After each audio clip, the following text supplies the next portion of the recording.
Guys, welcome back to another episode of Always Making. Thanks for joining us here again in our basement. I'm Derek. I'm Christy. And we have a special guest today. We have Copper Hive Vintage, owner, creator, entrepreneur. All the things. Jacqueline is joining us tonight.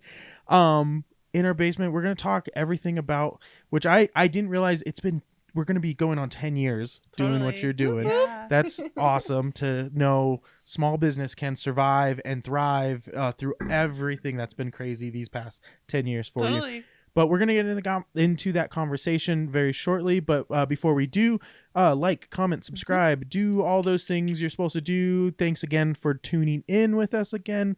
And we have housekeeping. We've got a few new things going up in the Etsy shop. Check that out. Links are down below. New shirts, a new hoodie.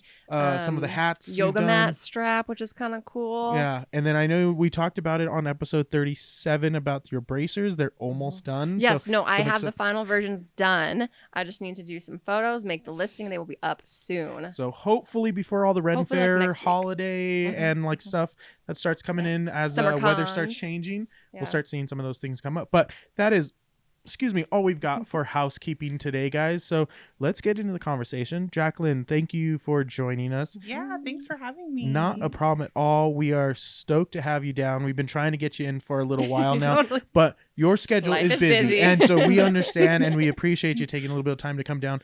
But if you guys aren't familiar with Copper Hive Vintage, it is one of the coolest things in the community for small business, for vintage, for... Okay, I'm selling you. Yeah. Jacqueline, introduce yourself. So I guess basically we got started doing got started making greeting cards, and then Logan, my partner, was making furniture out of reclaimed wood and stuff. So actually our name originally was Parchment and Palette. Oh, I like it. It's very 2010s. So we started doing markets and things like that, and then got more into vintage. We've always been thrifters our whole lives. And so all the things that we've already had in our house were oh, that's old. Oh, that's old. Oh, that's old. So we were already collecting it. We just didn't know. And when we would stage the booths, people would be oh, well, how much is this bowl? And I'm oh, you want the bowl? The bowl? That just meant the whole thing. You'll pay how much for this bowl? Little did I know it wasn't enough. But then I was you'll pay how much for this bowl? And so that's kind of how we kind of got introduced into vintage. So we kind of dove headfirst into vintage. I have a background in retail and buying and things like that. So it was very easy for me to kind of curate. So that's kind of how we got started. We sold at flea markets for years. Got a little vintage trailer mainly for storage because we live in a really small house in South Salt Lake. And then sold out of that trailer because it was cute. And then just kind of kept building it from there. We went to go look for a booth in a retail spot, and they were oh, we just filled it. But the building next door just opened up, and we looked, and we had exactly this amount of money for the deposit. So we opened the store. So it's just been kind of a whirlwind, but we focus on mostly mid-century, 1940s or 1970s clothing and homeware. And then recently, in the last couple of years, we've been inviting indie artists or finding indie artists that kind of represent the values or aesthetics of the shop and kind of bringing them into the store. So yeah, how we first discovered you was some of those indie artists posting some stuff up about the communal shows you put on, and we're how do we get to be a part of this kind of thing? We missed a few of the early ones that we were looking, and we're oh, we missed these ones. Okay. And then we finally got to do one, and we're oh, we want to come back as many times as we can. Please apply every time. If every time we can be there, we will be there. Yes. Kind of thing. It is such a great vibe. All the artists are very talented, So and cool. it is downtown, well, I guess not downtown, but South Salt Lake area. Mm-hmm. It's right in the city, though. You get to be part of the community there and see what that's building.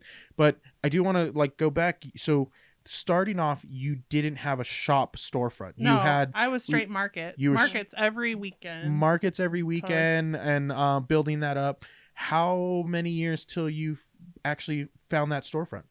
Probably too soon, but there was a lot of external factors that kind of played in. So I got pregnant with my kiddo, and so we were doing markets. And then I had Stories still doing markets, and when she was about 1.5, 2, I'm we probably should socializer, only kid problems. Like, let's send her to daycare maybe. And I looked at the cost and I was like, whoa. And so for the same amount that I could have sent her to childcare, I could open a retail spot at the time.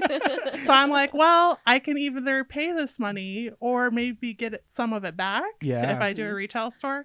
Was my girl math. Fair. It's logical. Makes sense. So about 2 years of doing markets, like hardcore every weekend, waking up early, doing the grind. We decided to open a storefront. How nervous were you about opening the storefront? Oh my gosh, I would never do it again. If I like when I think about what we did, like I don't know if I would have the audacity to try to get it the way that we did, but it worked. So I know a little bit of history as we were talking off camera here. So you had one storefront, then some things have kind of happened, and you've now changed that storefront. Totally. But so you say you wouldn't do it again. Technically, you did do it again. And then I now say I would never do that again with the second one. So technically I could do it again. Yeah, so we found out very unexpectedly that we had to move just because they were going to tear down our building and build a beautiful apartment complex. Yeah, because a beautiful, expensive apartment complex. We need more of those, right? Yeah. So we had about 90 days to move. Wow. So it was right after lockdown, after pivoting and being like, we're going to do this. And it was like, oh, we got to pivot again. And I think it was a little bit of my ego. Like, I don't really want to let this go now. Yeah. And honestly, so much of the community came out and like really showed up for us. And I was like, I can't let them down. So it was a little bit of both. Yeah, for sure. Very cool. With all of that, where you started by thrifting, is that still a mainstay that you are doing constantly? Totally. So I source all the vintage in the store myself.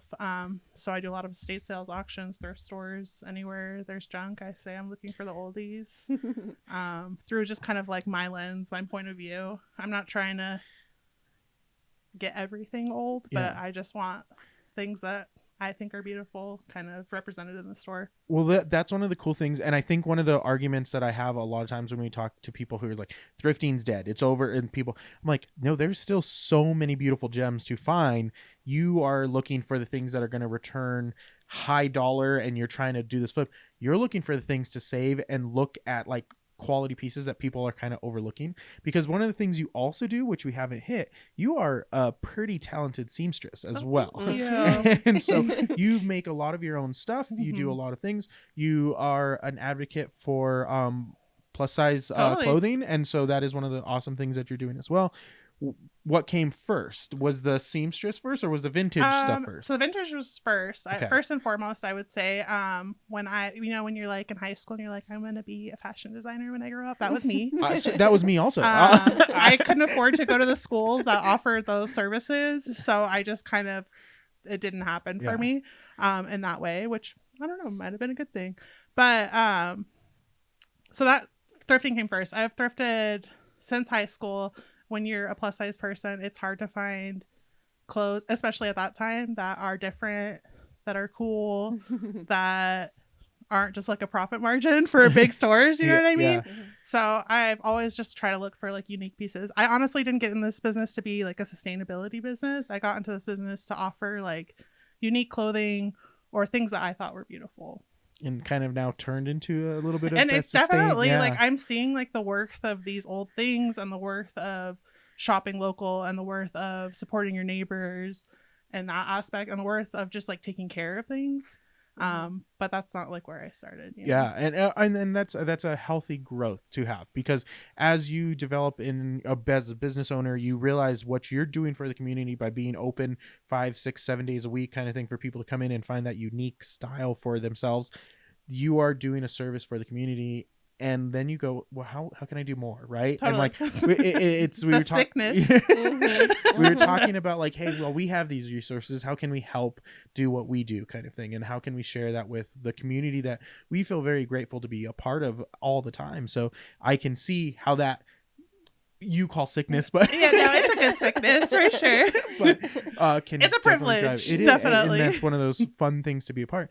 What I love seeing, and what every time I go onto your social media, is there is new themed like concepts for communal like not shops like why am I thinking of the like the pop-up markets like Oh, yeah. I'm like why can't I think of these words right now, but StickerCon Yes. StickerCon, who would have thought?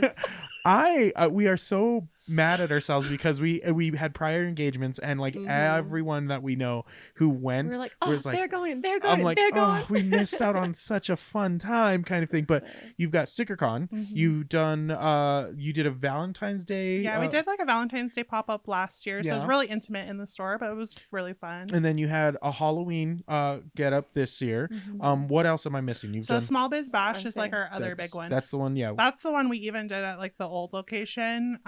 It's something that we've done to kind of like make everyone have an ability to sell for Small Business Saturday, because it's my best selling day of the year. StickerCon may have beaten it last year, but it is our best selling day of the year, so it's like an easy way for me to give back to artists, you know what I mean? Because I'm already gonna have the audience there, the rent's already paid for, so like let's just invite our friends to come and sell, have a fun time. yeah, absolutely. Let's make it so much fun. Where did the concept for StickerCon come from? I'm obsessed with stickers. I can't stop buying them. And I wanted to buy and stock all my friend stickers in the store. And I needed an excuse to be like, here's the budget for stickers. I love it. Unfortunately, you're going to find out a lot of the reasons that I do things are selfish. I mean, but that's what you get to do when you work for yourself and own your own business, right? Definitely. And I like hope it's beneficial for other people too, because it's like from my point of view, like I think the cool thing about bringing artists in is I get to hear I get to see and experience a lot of people's point of view about things, about their artwork, about their lives, and I think that's so special.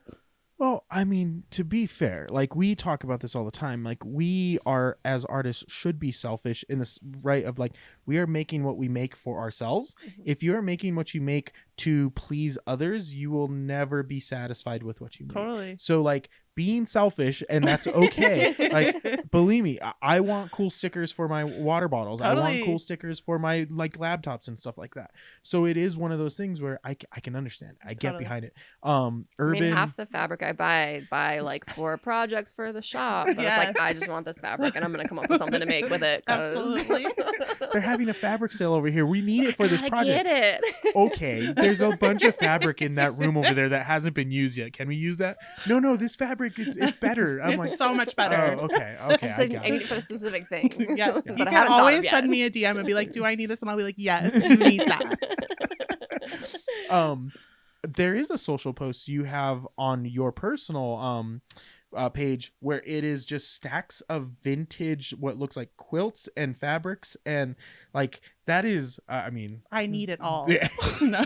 I love it. That is the so source. much. I wish we had more like capabilities of like finding that stuff and going through, because we've gone down the rabbit hole on a few different vintage pieces to then make some cool stuff, and I always love the upcycle side of things, but it's like, man, like finding just the gems like that. How do you find that? Is it just a lot of like legwork getting It's a lot of legwork. It's honestly, I say thrifting and sourcing stuff is probability and knowledge. Like it's honestly, you have to know what you're looking for, but you also have to be there looking for it. You know what I mean? So that's why we open at noon, because from 8 to 12 I'm sourcing every day. So it's just getting out there and doing it. Yeah, and just kind of and just slowly collecting, you know what I mean? And I think that the way I do things too is like, here's the values I want to represent, here's the aesthetic I'm trying to go for, so I'm only going to look for these things. And believe me, I still overwhelm myself with the amount of things that I buy, but I think it makes it a little bit easier when you're out there looking too. So you've done a lot of upcycling with these vintage things. Chubby Dust Bunny, correct, is your other your Instagram where you upcycle and make a lot of your clothing and things. When did that side of things start for you? I know we touched on it a little bit. But... COVID. Okay. COVID was the start of that. So I kind of was dabbling, making bags, apparel for myself. I have a very like kitschy, fun aesthetic is like my dream world. And it's very hard to find quality pieces in the fashion world that way, unless you're going to spend exorbitant amount of monies. But I was tired of like ordering stuff and it being like tacky or costumey. Yeah. So that's kind of like how it started. And then during COVID, I started making masks, and at that time I had an Etsy, and I got the email from Etsy that was like, hey, we know you sew things. We have an extreme need for people looking to buy masks. So I literally just like made one and threw it up there, and I sold out immediately. And so Same. Yeah, it was wild. Insane. Honestly, masks saved my business during COVID. It like paid my bills, and I'm so grateful. But I also think that it like made my skills so much better because I had to sit down and sew. Yeah.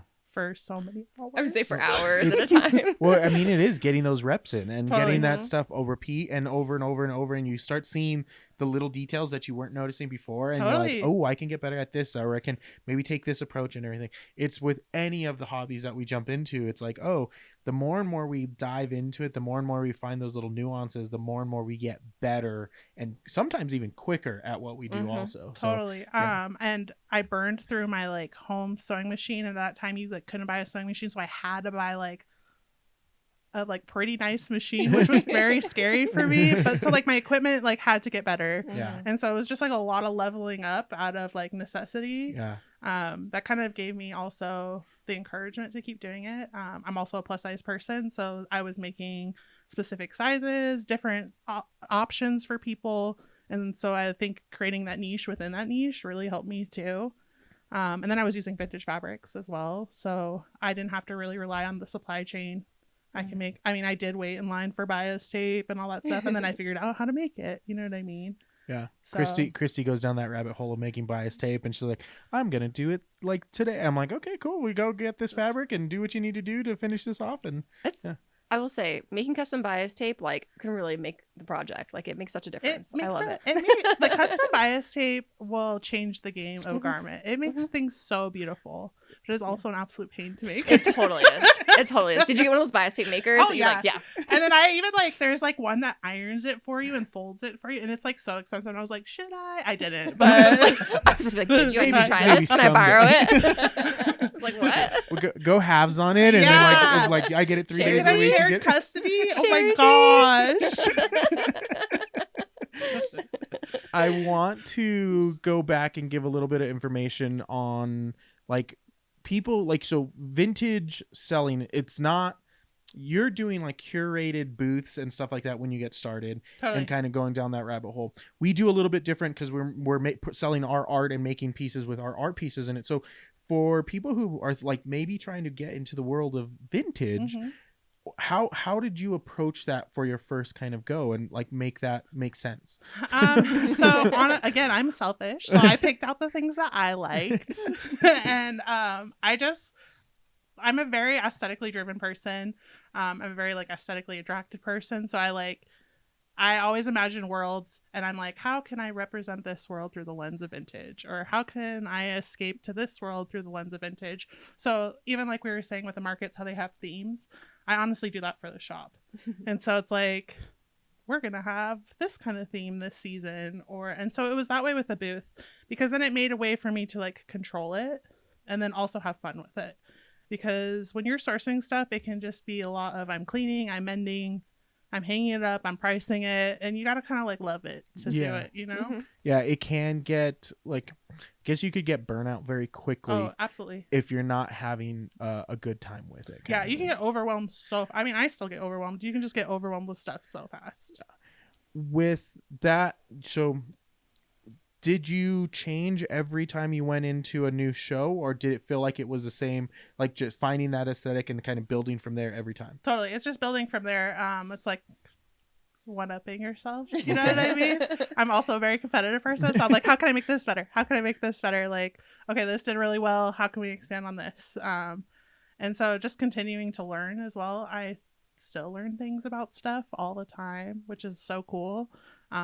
So yeah, that's kind of how it went. And then I kind of went with the profile. If I buy things that I like, I don't care if they stick around for a long time. Yeah. And which is kind of a value I have too, is I don't want to kind of buy into the fast fashion buying scheme, because I did that for so long with local businesses and then with like national businesses. I can't turn and burn stuff in 60 to 90 days. That's wild for one person. So if I find things that I love and that can have a similar aesthetic all the time, then I'm fine with them being there. Yeah. And with that side of things, it is what we are seeing in this fast fashion world. We are just filling up on crappier and crappier product kind of thing. And so what I'm seeing, and I'm hoping drives more and more like forward as we go, is people start looking for the pieces that are more unique and better handmade, and like are willing to spend a little bit more, but will hold on to those pieces much longer. Totally. And for me, like when people ask me like, well, how can I be more sustainable? I always like try to say like, well, what's your like style aesthetic? Because if you buy within your style aesthetic, you're still gonna love something like years down the line. You know what I mean? Yeah. Well, I mean, for me, I'm a t-shirt guy. Like I love t-shirts, but like I have t-shirts that are 10 years old that I still wear, and like no holes, no nothing, because I bought a little higher quality t-shirt. But also like screen printing is like the thing that's been done for years, and this new technology that's trying to get faster and quicker. I'm unfortunate. It's one of those things where I'm like, oh, can our stuff live in this world? And I've bought samples, and like in 3 washes, they're like shredding apart. I'm like, this is disappointing. We need to step away from doing this kind of stuff, and the handmade aspect of it needs to be forefront on what we do and why we do it and why we take the time and care as much as we do for it. With the shop that you have and bringing in other artists and stuff, is it all just like art, or is there fashion pieces? Is there what is the mixed medias that are in your store? Totally. So I've kind of just started with art and smaller objects, like stickers, sticker books, some zines, some small prints. I have a few artisans, like local artist Robin Banks and Squid Vicious, and they sell t-shirts. Yeah, we have one of his pieces up on the wall over there. Oh my gosh, I love them so much. And so I'm kind of like slowly getting into more. I want to create more of a clothing handmade realm, but I also want to grow into it slowly because I don't want to fill up the store and then no one sell anything and then I'll feel so bad. That's understandable. Yeah. So that's something that we're kind of leaning into over the next couple of years, is like, how can we bring in more slow fashion kind of stuff and bring that kind of like, not just be part of like the vintage is still going to be the forefront. Totally. That is the thing, but that's a pillar of our store. Like we'll never lose the vintage. Yeah. And what I love about what you are doing is the community aspect and what you've grown and what you've been able to build, because 10 years as a business owner in a local like shop is like not really heard of too often. It's wild. It is very awesome to hear that you are still going and succeeding, and like we are just more and more people are finding you because of what you are doing for the art community. With that said, what are some of the crazier things you've run into as a business owner? Oh my gosh. I feel like the last 5 years have been the hardest. Yeah. I mean, it's just so much harder to survive. I always joke that like running a small business is like joy and or terror depending on the day. And this last 5 years has been a lot more terror, but that's why we also wanted to have the markets too, because we needed to bring like that joy back into the space. And that's how we got started, was through like markets. So it just seemed like almost beautiful to like bring it back in. And they're the best days at the shop, just like not even like financially, but just like vibe wise. Yeah. They're so much fun. Like we literally look forward to it. My partner Logan does like all the outside. He's like the market manager outside. I should give him an official title. And we'll make him a little patch for his overalls. Oh my gosh, he would love it. Oh yeah, his freaking overalls. Those are his uniform. I will say that we went to the Halloween market and I think he was wearing his overalls. I was wearing overalls. There was like at least 3 other people wearing overalls. Yes. I was like, it's overall season, guys. Yes. we did. He found his people. I will say we did offer to have Logan on tonight as well. Totally. But we will have him on at some point. We will have another episode with Logan and give him just as much time to really like dive into his. Because he has such a cool original mind. Yeah. The first time I met him was like, I'm like, you're a cool dude, man. Like, I'm like, hey, I run a podcast. You want to come talk about the cool shit you do? He would love to. He's also a Yap King, so we'll talk forever with you. What I didn't realize, like, I met Logan first, and you were, it wasn't a vintage show. He was just there selling his stuff, and I'm like, oh wait, these two are a thing.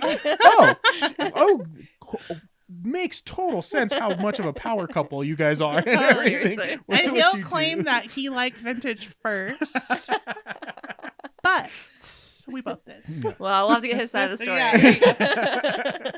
But yeah, back to the market side of things and that whole growth and everything with that. So you are taking this whole circle of life kind of thing where you're bringing it back around to where you started and giving other people the opportunity and also bringing into the shop as well. But okay, we didn't hit it. Like, I know. So some people of the are terrible is the first thing. thing. People that don't understand your visions are terrible. And I think that you really learn how to solidify. Do you want me to tell you about my 2-star review I got yesterday? Let's get it. Sure. Let's go. I got a 2-star review on Google Stars Google review. Google review. Yeah. 2 stars. Because I closed because it was my birthday and I left no. a note and they tried to come twice. This was their second time and they had enough. Oh, and dear. they gave me 2 stars. And honestly, 10 years ago, that probably would have shattered me. Like I would have been like, oh no.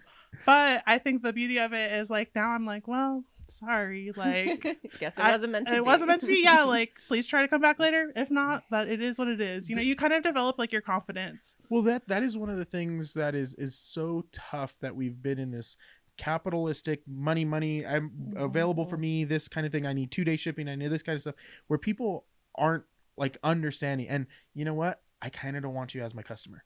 I want the people who are appreciating like that there's time being put into these pieces. That there's a human being behind this business. Kind of thing. Like you reach out to us on an email. Hey, I'm the one emailing you back. It's not some robot. Like, absolutely. Me too. We don't have a IT or offshore like HR or whatever. Yeah. So I mean, you have a couple employees that help out at the shop, but you do, and Logan sometimes helps, but you do the majority of the stuff there. Totally. And so, yes, I can understand 10 years ago as starting business, it's like, oh no, how do I fix this? How do I do it? And then it's one of those things where I'm like, you know what?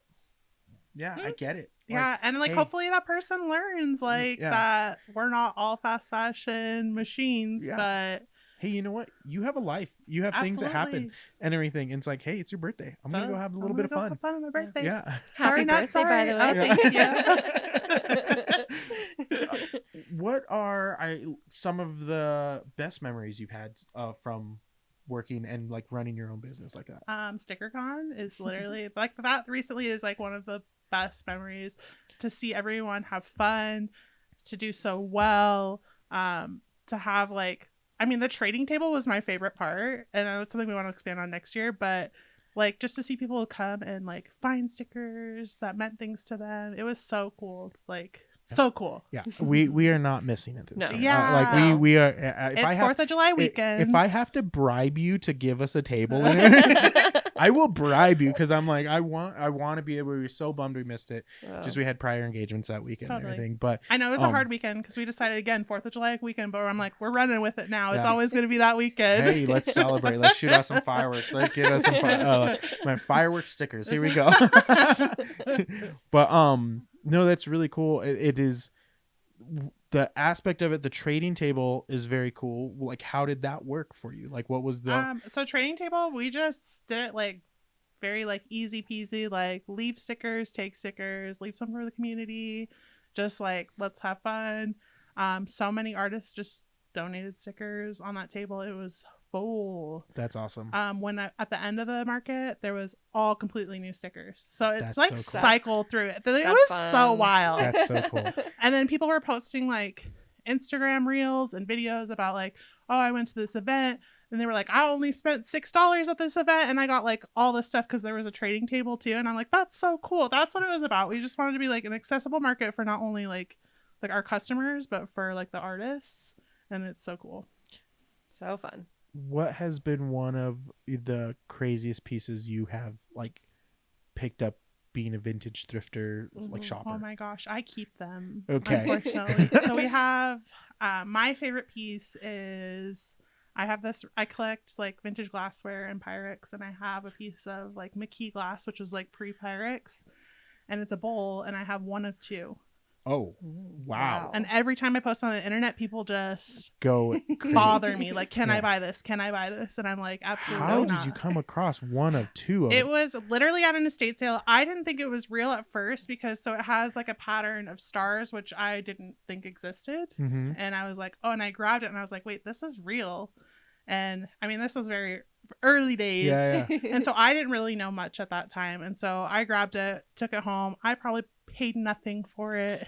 Oh, goodness. Estate sale, maybe $1, $2 max. I mean, maybe I max $12. You know what I mean? Like, yeah.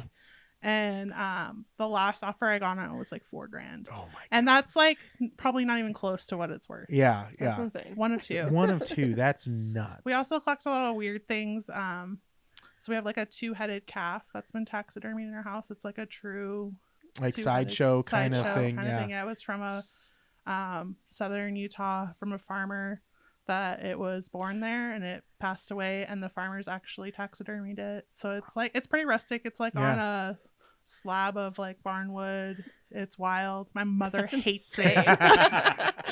Yeah, the oddities, like thrift stuff, is always super crazy to find and come across. So wild. So super fun. But what was, again, state sale? Just kind of walked in? So that was like a friend. Like they were like, okay. hey, we know you collect this weird stuff, and we have this because of something. So we're getting rid of it, and so we were wondering if you want to buy it. So it's kind of cool. Yeah. That's the cool thing about the vintage community, is it's so small that we're all kind of friends, to be honest. I mean, I'm sure the art community is the same way. I'm learning that as I'm like being more involved in it too. So it's the same way with vintage people. Yeah. Well, I mean, that's the thing. If we talk about this on here all the time, if you are going to be a negative like person in that community, you're never going to build that community that you think you want to be a part of, kind of thing. Helping out others and building up others and supporting the other artists is going to go so much further and I mean, it shows. Again, 10 years, you're going to be celebrating 10 years of being a business for the community here. And again, you say you're selfish, but I mean, okay, you did take your birthday off, but I mean, how dare I? How dare you? The audacity. Logan's like, never again, as a joke, but I was like, I'm always going to take it off. From now on, shop clothes every year. It is going to be a national holiday. Yeah, there absolutely. You go. Copper Hive holiday. At least a state holiday, Yeah. okay? For your store, it'll be a state holiday. But it is, like you do say, you're selfish, but it is one of the things where, like, you would not put in the hours, you would not put in the time if you weren't doing it for something greater than you. To be, like, fair and, like, I guess, deep talk it with it. Anyway. But I like, what is so cool to hear, and that you are still loving what you do, and you get up and want to do it all the time. How many hidden gem thrift stores do you know out here that like you hit up? Are you gonna... There are none. No. There are very few, honestly. I mean, with Utah, we're pretty like spoiled with DIs. Like there are not many places that offer the price point that DI offers. Yeah. And also like DI definitely does pre-sort some things, but not a lot of things. They definitely release a lot of stuff into the stores, which is kind of unheard of anymore. Well, DI is actually a true non-profit situation where you have the other thrift stores like Savers and I mean, Goodwill says they're non-profit, but man, their prices are Goodwill's gotten crazy. insane. And they have their own e-commerce store, and like they auction pull store a lot of stuff before it even hits the floor, you know, which is like kind of like a red flag to me. Yeah, it's one of those things where it's kind of like, oh man, you're not going in and finding those like crazy gems and stuff like that. Not anymore. Yeah, but it is one of those things when we like came out here and like trying to refurbish but furnish our like place. We're like, oh my god, we got a bread maker for $1. Oh my god, we got look at this sofa for $30. It's solid. This morning someone got a Google Nest, like still in the package. It was $3. It was like, what is this? Like, yeah, it was like, this is great. And like we have family and relatives that come over. I'm like, you guys want to go to DI? What's DI? It's a thrift store. Just believe me, it's gonna be crazy. You're gonna blow. Your mind's gonna be blown. No, I was stoked because I had come out before, like, to visit my friend who went to school here, and we went thrifting in DI a couple times. 2 times I visited. So like when we moved out here, I was like, Derek, we're going to DI. Like this, you don't even know. You don't even know. We were there like almost every other day. Totally. Like when I had days off, I had a circuit that I would drive like for a couple hours and be like, I'll be back in a couple hours, and I just hit up different ones and be like, okay, this day, kind of thing. It's like, that's my life. I mean, it's a fun life. I mean, have you road tripped thrift store? Yeah, so pre-COVID, we would road trip a lot. My best friend lives in LA, and she kind of is in the same universe. Mm-hmm. So I'll go visit her, and we would do a fat event in Portland. So we would drive up there and thrift along the way. I just kind of haven't got back into that routine yet. I would love to. Yeah. It's so much fun, and honestly, I don't know if like the stores or the estate sales are any better, but just because the change of scenery, it just like feels great. Well, I think we are in a situation where like it is a little bit bigger of a city, and I think when we get into smaller towns and find some of those like little pockets of like thrift stores that aren't like they're private owned, they're not and corporate or anything like that, we find some things that like I've just not seen before. And I think that's the coolest part. I love going into antique shops. I love going into thrift stores.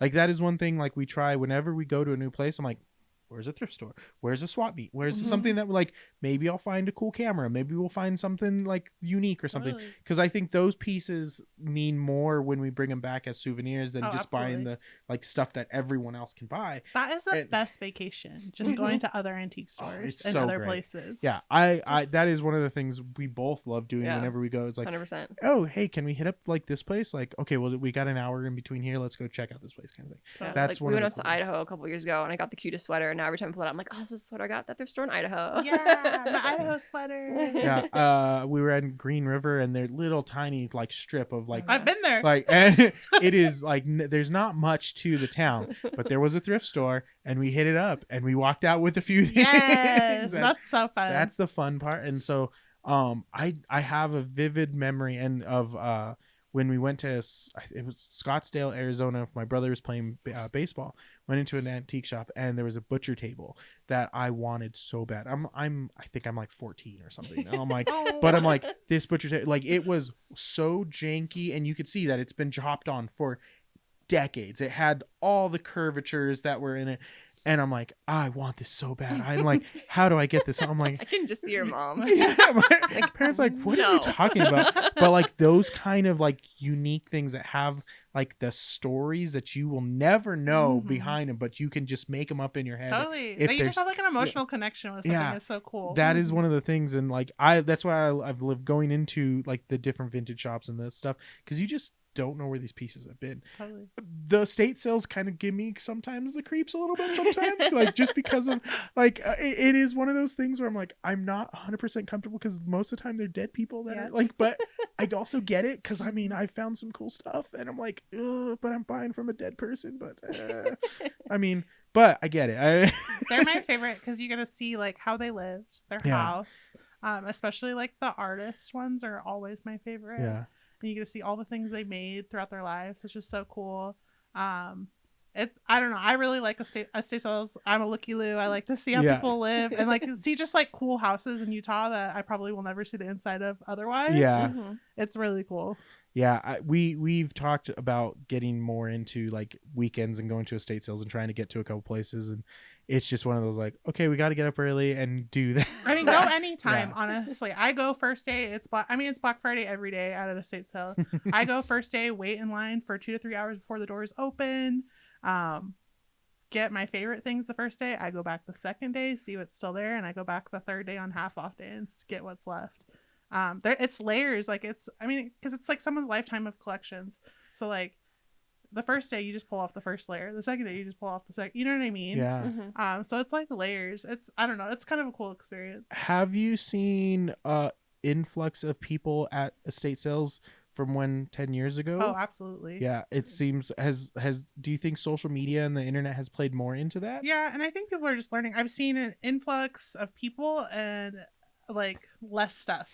And because I think people are learning, which is the goal, right? So like families are keeping more stuff, so there's less stuff for us to buy. And then there's more people in the resale kind of network trying to sell stuff. Yeah, you know what I mean. And so you kind of like, do you feel like you're, and fighting's not the right word for it, but like again in a more competitive like kind of thing? It's a healthy competition, is it? Honestly, like but again, like that's why it's nice to have a niche or like a point of view of it, because it's like, oh, I didn't get this one thing, but I got this thing that I really like that will be like cool for this thing I'm thinking of. You know what I mean? Yeah.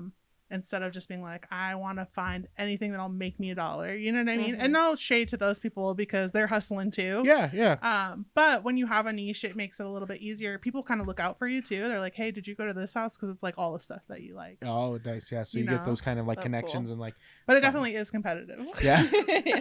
And for an anxious person, it's a lot sometimes. So if you have a tip for someone like looking to get into it, and I mean, bring more competition. Yeah. But like, is it the niche? Is that like find your niche and kind of go with that? Find what you love or find what you like want to represent, I guess, and just go with that.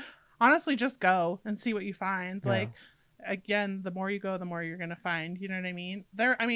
In the beginning days, I would fill my cart, and that rarely happens anymore. But I still think that I find like great stuff. Yeah. So your store seems pretty full, pretty consistently. It doesn't feel like you are like struggling to find pieces. Do you have a large backlog of stuff? I was gonna say. Do you like this store? Is a loaded question. I do have a warehouse. Okay. That does have stuff in it, but honestly, a lot of that stuff is project pieces. Is the stuff I'm like, I'll fix this later, or the stuff they're like, I don't know if I'm ready to get rid of this quite yet. Yeah. Or the like seasonal stuff. So like all the Halloween stuff's in there, all the holiday stuff's in there. So that's kind of like the catch-all, to be honest. I honestly don't have like a huge box stock of products. Like I would say I could not source stuff for like 3 weeks and I would run out of I would catch up to my what you've got available. What I've got available, yeah. So you have to kind of stay consistent with it. What was the point when you started the store that you felt you had enough inventory to start a store? Like, I think I still struggle with that. Do you? Okay. I honestly feel like I have too much or not enough. Or it's like categories. So like I'll sell all my furniture one week and then I feel like I have a million tiny things everywhere. You know what I mean? So I think it's a constant battle. Unfortunately, I think it's a lifelong battle. Ebb and flows of what comes in, what comes out. So in market time for you, was it kind of the same situation? When you first started that market, did you feel you had enough inventory? Did you feel maybe you needed more inventory? I needed way more inventory, but I don't think I had the knowledge also at that point. Okay. I was buying things I had no idea what they were. I just liked how they looked. So that time was really about me like getting knowledge. It was also a wild time for vintage stuff.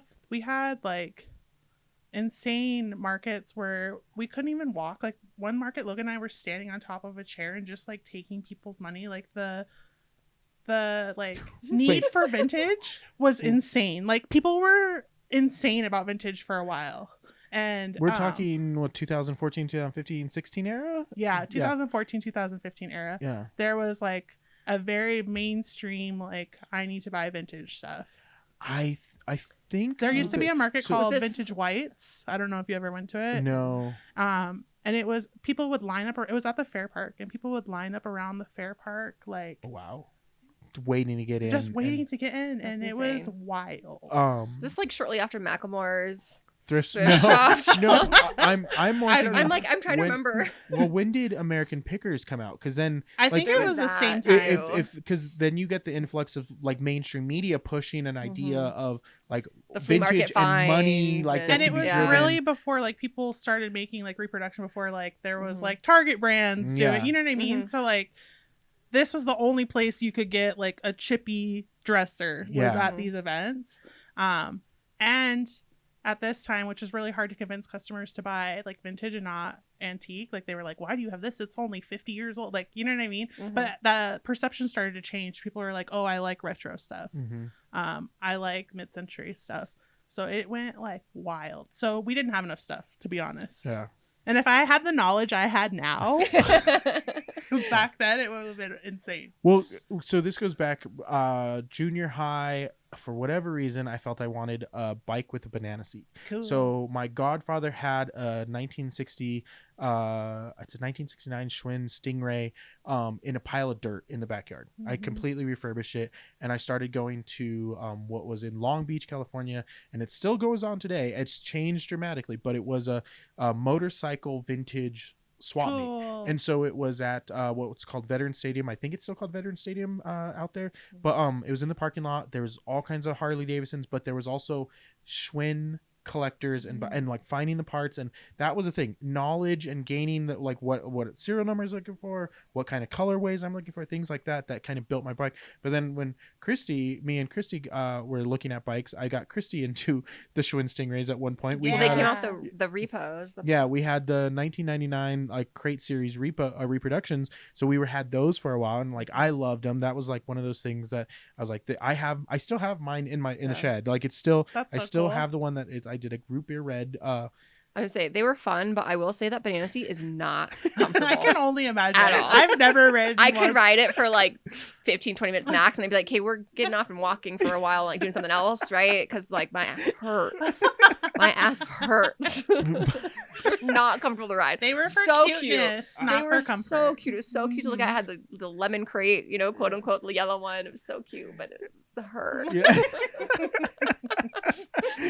But ride this. knowledge to like at that point I learned I need to like understand what I'm getting myself into, and really so I wasn't getting like, I don't want to say ripped off, but I wasn't like spending money where I didn't need to spend it for like the things that like at that time I didn't have a lot of money. I was like barely like lunch money kind of thing that I saved up and like, well, cool, I need to buy like $100 part that was for this bike.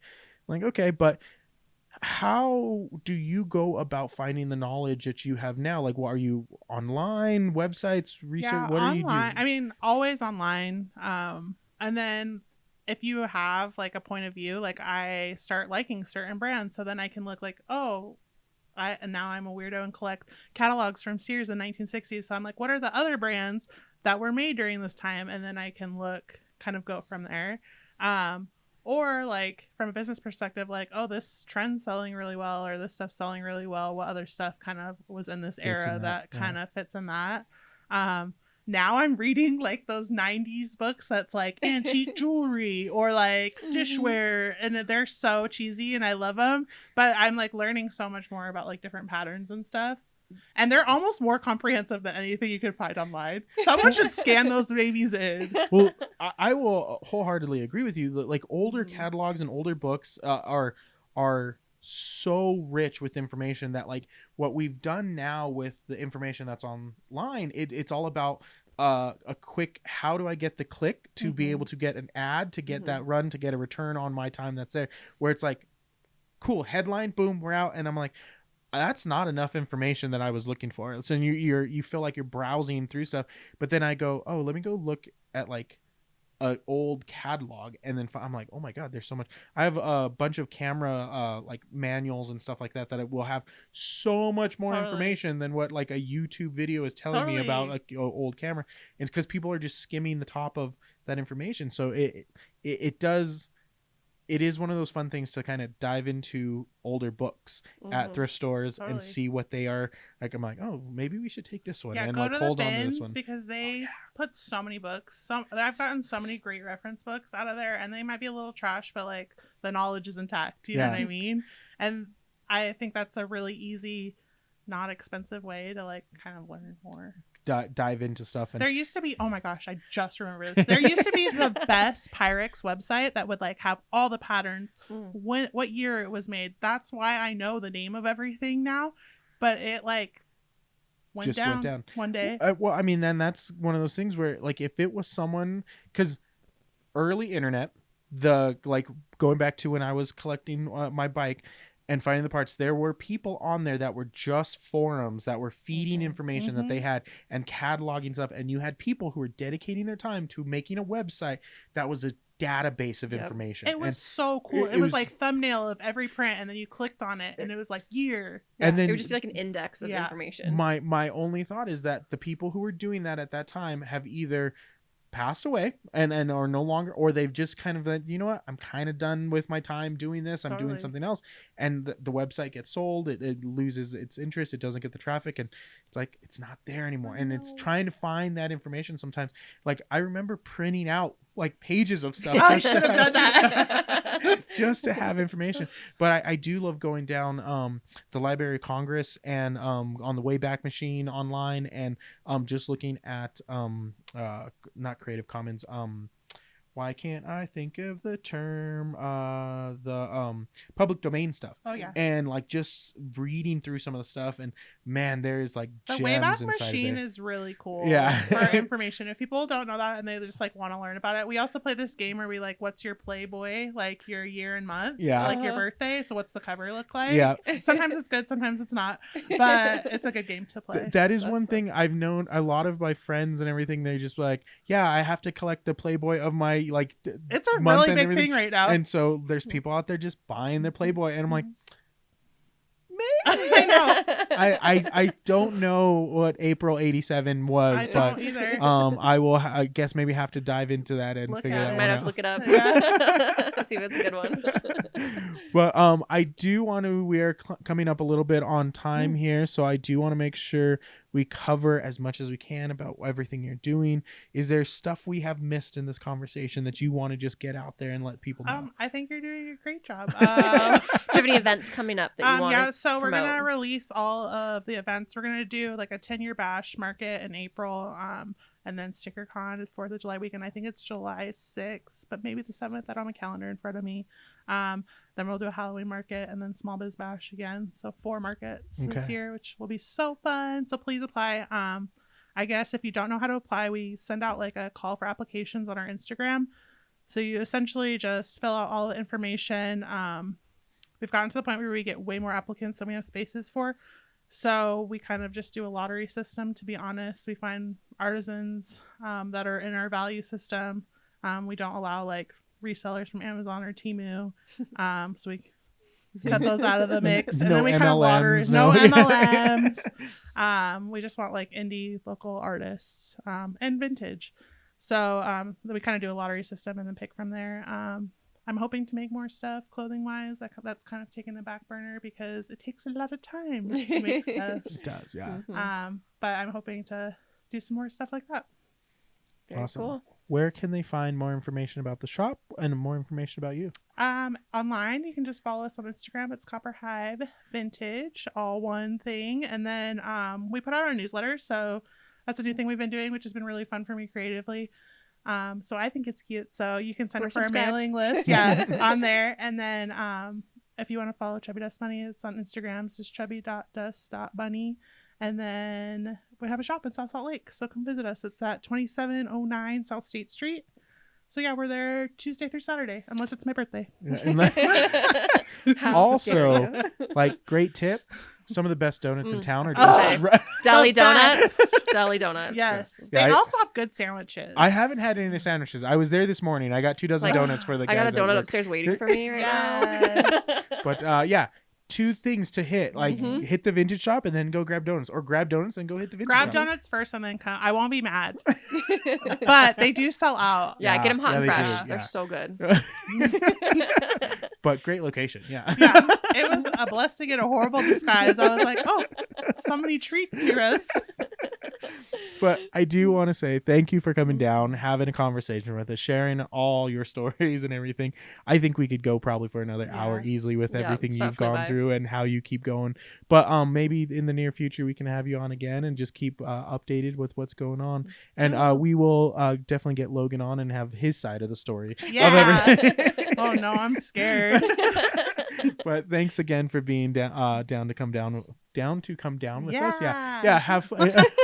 I said it, so I'm just gonna go with it. But yeah, appreciate it. And guys, like, comment, subscribe, and do everything you're supposed to do to share. And if you have other local artists, small business that are helping the art community and like small business community, like, let us know. Reach Send out them to our us. way. Yeah. But leave it in the comments. But that is gonna wrap it up for today's show. So thank you guys so much Thank for being a part of you. it, and we'll see you guys on the next one. Thank you. Bye. Bye.